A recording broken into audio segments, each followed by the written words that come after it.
केंद्रीय मंत्री चिराग पासवान ने आखिर यूजीसी के मानकों के अनुरूप समीक्षा करने की बात क्यों कही और चिराग ने सीएम सम्राट चौधरी को जो चिट्ठी लिखी है उस चिट्ठी में उन्होंने क्या लिखा है, आइए हम इन तमाम खबरों को विस्तार से जानते हैं।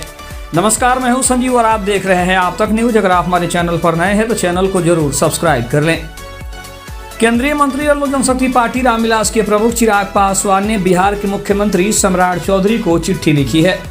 इसमें चिराग पासवान ने सीएम से सहायक प्राध्यापक नियुक्ति नियमावली 2026 को अंतिम रूप देने से पहले छात्रों, अभ्यर्थियों, अतिथि शिक्षकों, विश्वविद्यालयों और विषय विशेषज्ञों से व्यापक विचार विमर्श करने का आग्रह किया है। उन्होंने कहा है कि नियुक्ति प्रक्रिया में सभी संबंधित पक्षों के हितों को संतुलित और न्याय संगत करके ध्यान रखा जाना जरूरी है।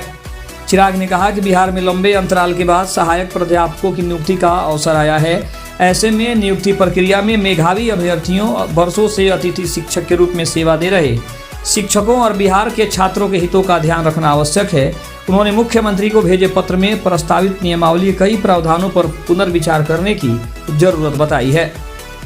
चिराग पासवान ने अपनी चिट्ठी में कुछ बिंदुओं पर पुनर्विचार करने की मांग की है। सहायक प्राध्यापक बहाली में यूजीसी रेगुलेशन 2018 यानी कि टेबल 3A को लागू किया जाए।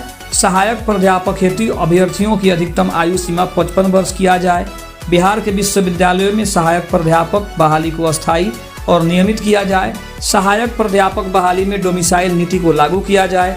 बिहार के विश्वविद्यालयों और महाविद्यालयों के स्वायत्तता का हनन बंद किया जाए और नियमित सहायक प्राध्यापक नियुक्ति से पहले बिहार के विश्वविद्यालयों में लगातार कई वर्षों से कार्यरत अतिथि सहायक प्राध्यापकों को बिहार सरकार की ओर से सेवा सामंजन यानी कि 65 वर्ष किया जाए। वहीं चिराग ने कहा कि लोजपा जो है कि सहायक प्राध्यापक नियुक्ति का उद्देश्य केवल रिक्त पदों को भरना नहीं होना चाहिए, बल्कि बिहार की उच्च शिक्षा व्यवस्था को योग्य, अनुभवी और उत्कृष्ट शिक्षकों से मजबूत करना होना चाहिए।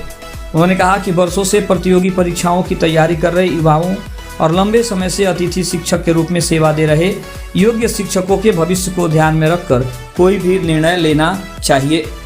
खबर अच्छी लगे तो चैनल को जरूर सब्सक्राइब करिएगा। तब तक के लिए धन्यवाद। जय हिंद, जय भारत।